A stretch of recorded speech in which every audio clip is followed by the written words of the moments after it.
Assalamualaikum warahmatullahi wabarakatuh. Perkenalkan, nama saya Edang Syaputra dengan NIM 2007025689 dari Prodi Teknologi Pulp dan Kertas, jurusan Teknik Kimia, Fakultas Teknik Universitas Riau. Di sini saya akan menjelaskan tentang proses pembuatan NaOH. Proses pembuatan kaustik. Natrium hidroksida atau yang juga dikenal dengan sebutan soda kaustik atau soda api adalah senyawa organik dengan rumus kimia NaOH.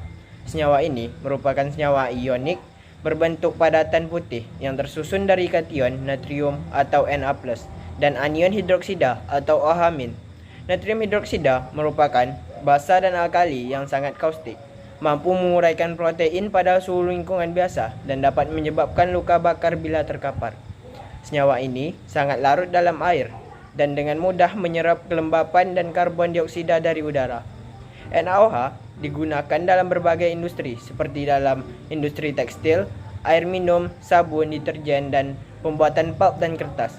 Produksi NaOH sendiri di seluruh dunia terus mengalami peningkatan yang pesat, mencapai 60-80 ton per tahunnya.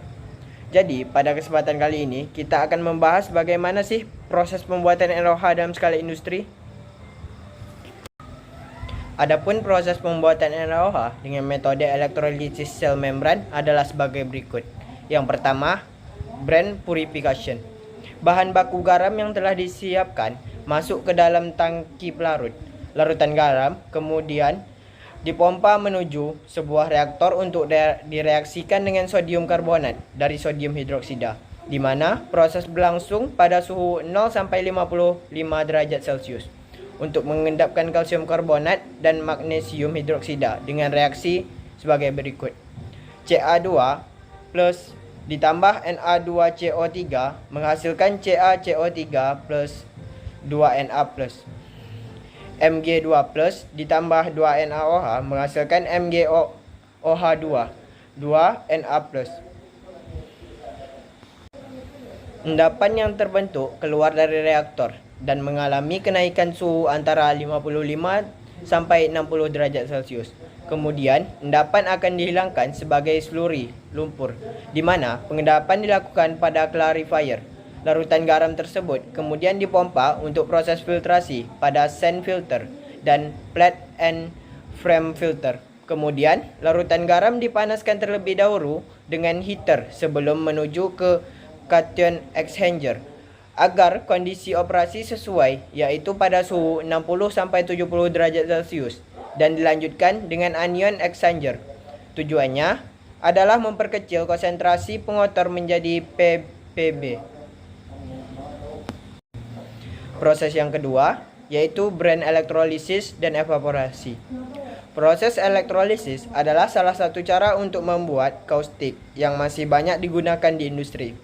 Elektrolisis larutan garam menghasilkan klor pada anoda serta hidrogen dan NaOH pada katoda.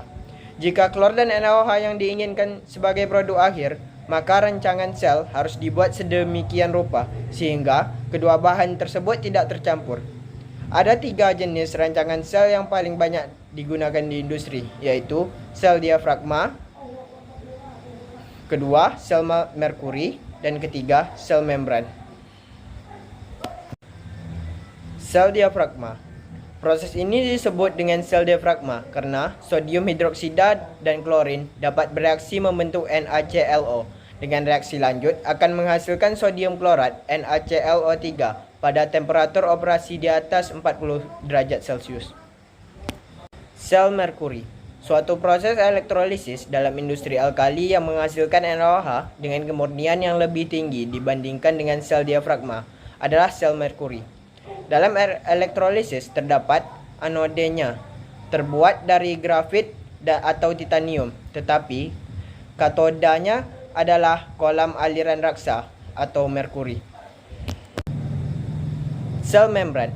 Sel membran menggunakan membran semi-permeable untuk memisahkan kompartemen anoda dan katoda. Proses elektrolisis larutan garam, brine, dengan menggunakan sel membran merupakan teknologi paling modern dalam industri klor alkali. Dalam sel membran tersebut, ruang anoda dan ruang katoda dipisahkan oleh suatu membran yang dapat dilihat oleh kation ion positif atau disebut dengan membran penukaran ion. Membran penukaran ion tersebut memiliki peranan yang memungkinkan terjadinya perpindahan ion-ion sodium Na+ dari ruang anoda ke ruang katoda. Namun, membran tersebut mencegah mengalirnya ion Cl- ke ruang katoda dengan mencegah sebagai besar ion OH- ke ruang anoda, sehingga soda kaustik yang dihasilkan tidak bercampur dengan larutan garam. Proses yang ketiga yaitu proses kaustik dan H2 handling. Soda kaustik diproduksi dalam elektrolizer membran pada konsentrasi sekitar 32% berat. Kaustik ini didinginkan dan dipindahkan ke penyimpanan. Kaustik yang didinginkan dipompa ke tangki utama untuk memasok kaustik untuk konsumsi kaustik internal di pabrik klor-alkali. Kaustik yang dihasilkan melebihi konsumsi meluap dari tangki ini ke penyimpanan. Proses yang keempat yaitu proses Weck-Brand dan Cl2 handling. Air garam yang lemah meninggalkan elektrolizer jenuh dengan klorin. Klorin harus dipulihkan karena beberapa alasan, yaitu hilangnya hasil klorin dalam hilangnya produk. Klorin akan menghancurkan resin penukaran ion.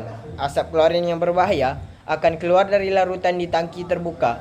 Klorin terlarut dilepaskan dengan penambahan asam klorida ke air garam yang memasuki tangki. Gas klorin dipisahkan keluar melalui hidroklorin ke sistem penanganan klorin.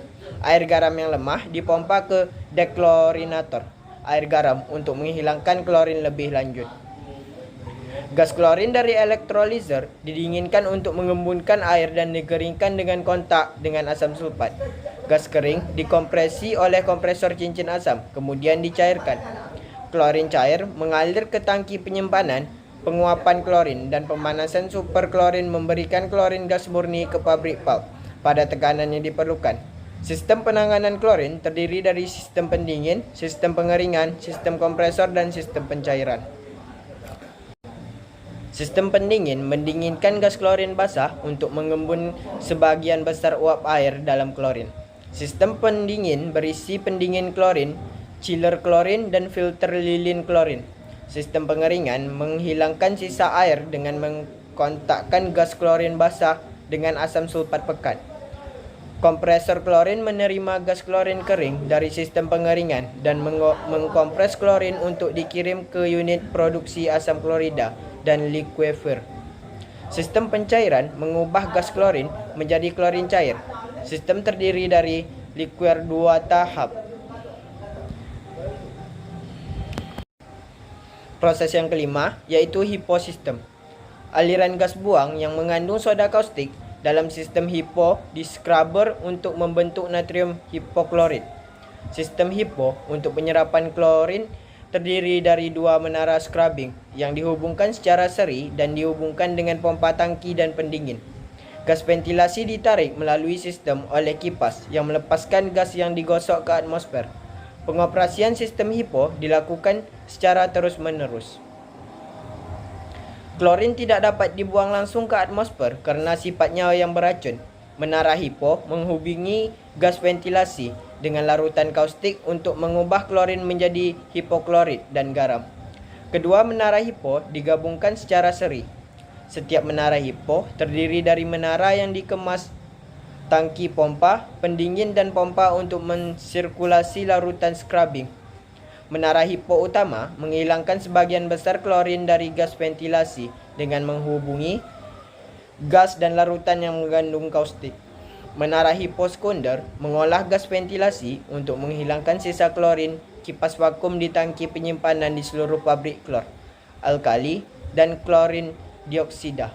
Reaksi 2NaOH plus Cl2 NaOHCl plus NaCl plus H2O. Sekian penjelasan tentang proses pembuatan NaOH atau kaustik yang dapat saya sampaikan. Semoga bermanfaat dan dapat Adapun dipahami reaksi bagi di kita katoda semua. yaitu Terima kasih. 2Na+ tidak baik pada proses